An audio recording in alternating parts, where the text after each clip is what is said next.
जय हिंद दोस्तों, आपका अपने YouTube channel study plus point में भरपूर स्वागत है। मैं आदित्य सिंह आज आपके लिए वर्गीकरण यानी क्लासिफिकेशन के कुछ महत्वपूर्ण क्वेश्चन लेकर आया हूं, जो आपकी आने वाली परीक्षा है RRB group D SSC GD के लिए कुछ महत्वपूर्ण हो सकते हैं। तो वर्गीकरण होता क्या है, सबसे पहली बात यह है हमारी। तो वर्गीकरण होता है जो किसी भी चार ऑप्शन या किसी भी चार प्रकार को अलग कर दे, उसे वर्गीकरण कहते हैं। तो वर्गीकरण में क्वेश्चन कैसे किस तरीके से पूछे जाते हैं, तो इसमें प्रश्नों में 4 या 5 संख्याएं समूह में दी होती हैं। इनमें से 3 या 4 प्रकार एक समान होते हैं, अर्थात अभ्यर्थियों को इनमें से एक ऐसी संख्या को चुनना होता है जो अन्य संख्याओं से भिन्न है। तो हमें इसी प्रकार के फर्स्ट क्वेश्चन दिया हुआ है जो आपकी स्क्रीन पे दिख रहा होगा। तो इसमें हमें 4 संख्याएं दी गई हैं। एक दिया गया है माणिक, एक प्लेटिनम, एक स्वर्ण, एक चांदी। तो इसमें 3 प्रकार जो हैं आपस में भिन्न हैं, लेकिन एक प्रकार बिल्कुल इनसे अलग है। तो आपको देख पा रहे होंगे, प्लेटिनम जो है यह एक धातु है। स्वर्ण क्या है, यह भी एक धातु है। चांदी क्या है, यह भी एक धातु है। तो लेकिन इनमें अलग क्या है, अलग है हमारा माणिक। लेकिन माणिक होता क्या है, माणिक होता है एक रतन। माणिक होता है एक रतन। एक रतन को हम रूबी के नाम से भी जानते हैं। रूबी हमारी जो रूबी शब्द लिया गया है वो लिया गया है हमारी लैटिन तो इसका रूबी नाम लैटिन शब्द रुबेर से आया है। तो लैटिन शब्द रुबेर से आया है। तो मैं आशा करता हूँ आपको पहला क्वेश्चन समझ में आ गया होगा। तो मैं सेकंड क्वेश्चन की ओर चलता हूँ। तो हमारा सेकंड क्वेश्चन दिया गया है लाल, सफ़ेद, नीला, पीला। इसका आंसर है सफ़ेद। बट क्यों ऐसा ही, क्योंकि इसका सफ़ेद ही आपने सोच रहे होगे इन्होंने एकदम देखते ही लगा दिया आंसर। तो ये इसलिए लाल, नीला, पीला, यह तीनों ही हमारे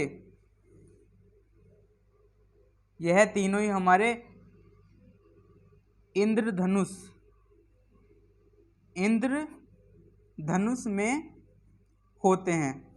यह तीनों ही कलर हमारे इंद्रधनुष में होते हैं, सिवाय सफ़ेद कलर को छोड़कर।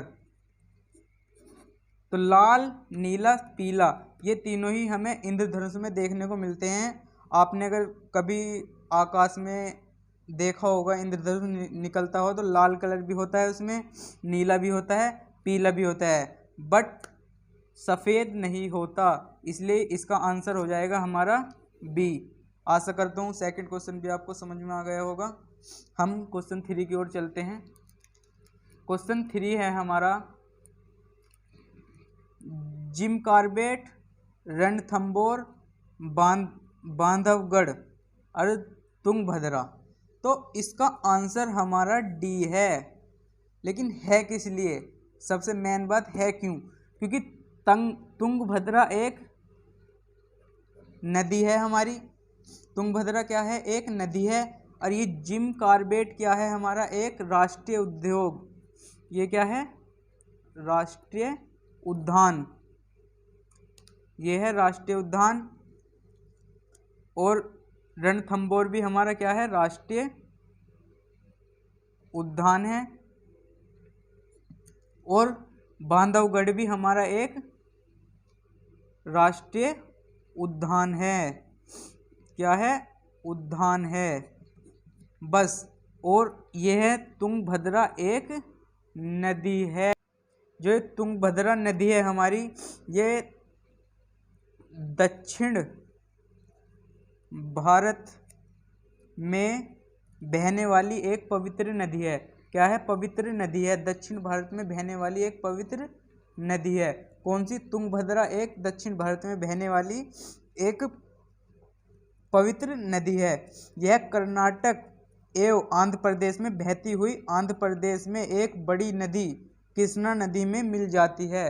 जो ये तुंगभद्रा नदी है, यह कृष्णा नदी में मिल जाती है।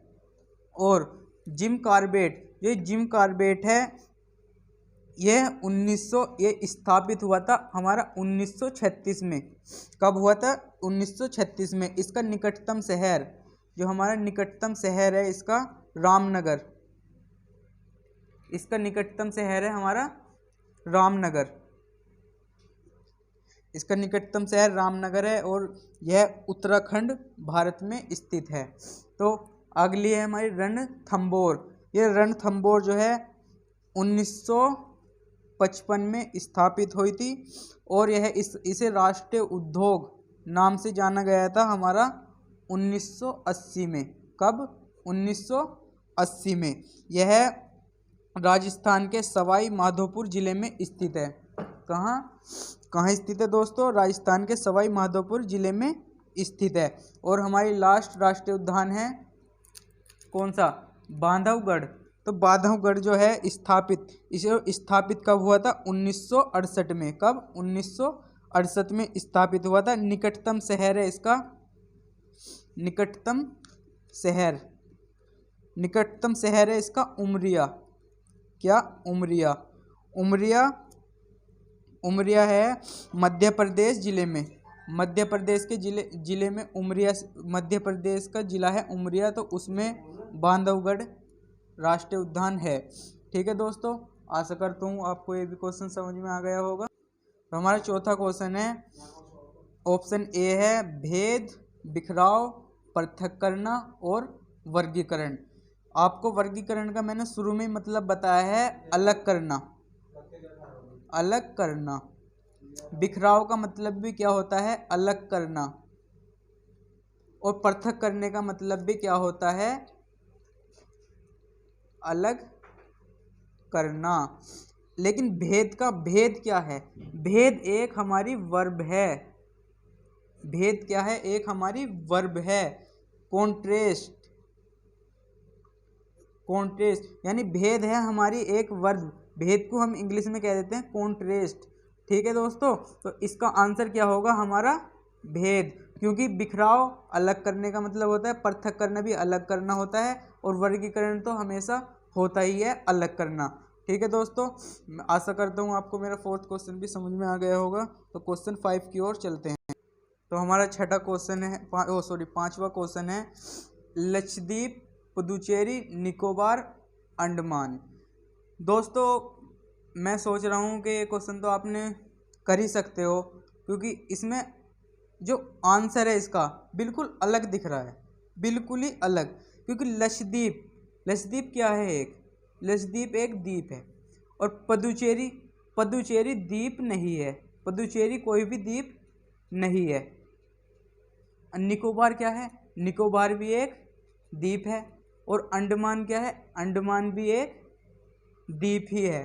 तो निकोबार द्वीप है, लक्षद्वीप द्वीप है, और अंडमान भी हमारा एक द्वीप है। लेकिन पुदुचेरी एक द्वीप नहीं है, यह केंद्र शासित राज्य की राजधानी है। ठीक है दोस्तों, तो क्वेश्चन नंबर 6 की ओर चलते हैं। क्वेश्चन नंबर 6 है हमारा, पोलैंड, कोरिया और स्पेन एंड ग्रीस। ये क्वेश्चन आपको थोड़ा कैड़ा लग रहा हो, लेकिन ऐसा कुछ नहीं है, इसमें बिल्कुल भी कुछ नहीं है। पोलैंड जो हमारा देश है, यह किस में आता है? यूरोपियन देश में आता है, यूरोपीय देश में आता है। स्पेन, यह भी यूरोपीय देश में आता है। ग्रीस, यह भी यूरोपीय देश में आता है। लेकिन हमारा मात्र कोरिया देश ही हमारा एक ऐसा है जो एशियाई देश में आता है। मात्र एक ऐसा देश क्या है? कोरिया है इसमें, जो एशियाई देश में आता है। क्योंकि पोलैंड जो है यह भी यूरोपीय देश है, स्पेन है यह भी यूरोपीय देश है, और ग्रीस है यह भी यूरोपीय देश है। लेकिन कोरिया ही हमारा एक एशियाई देश है। तो इसका आंसर हो जाएगा बी। आशा करता हूँ आपको ये भी क्वेश्चन समझ में आ गया होगा। क्वेश्चन नंबर 7 है हमारा, यह बहुत ही सिंपल क्वेश्चन है। तो क्वेश्चन नंबर 7 में दिया है, रतौंधी, इन्फ्लुएंजा, स्कर्वी एंड सूखा रोग। रतौंधी इन्फ्लुएंजा स्कर्वी एंड सूखा रोग।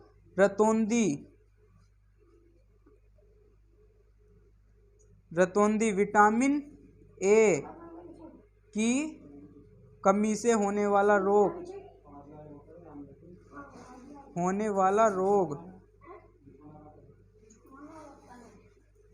स्कर्वी। विटामिन सी की कमी से होने वाला रोग सूखा रोग। विटामिन डी की कमी से। एन्फ्लुएंजा यह रतौंधी जो है, इससे कोई ना कोई रोग होता है। इसमें विटामिन की कमी से कोई ना कोई रोग फैलता है। तो यह तीनों रोग ही, रतौंधी, स्कर्वी और सूखा रोग, यह तीनों रोग ही किसी न किसी विटामिन की कमी से होते हैं। लेकिन इन्फ्लुएंजा एक ऐसा रोग है जिससे जुखाम हो जाता है हमें। जुखाम जैसी बीमारी कुछ भी हो सकती है, लेकिन इसमें विटामिन की कुछ महत्व नहीं होता। बस विटामिन का महत्व होता है रतौंधी विटामिन की कमी से ही होगा, स्कर्वी किसी विटामिन की कमी से होगा, सूखा रोग भी विटामिन की ही कमी से होगा। तो दोस्तों, ये मेरा डे फर्स्ट था रीजनिंग के लिए। तो आपको मेरी यह वीडियो कैसी लगी एक बार कमेंट में ज़रूर बताना।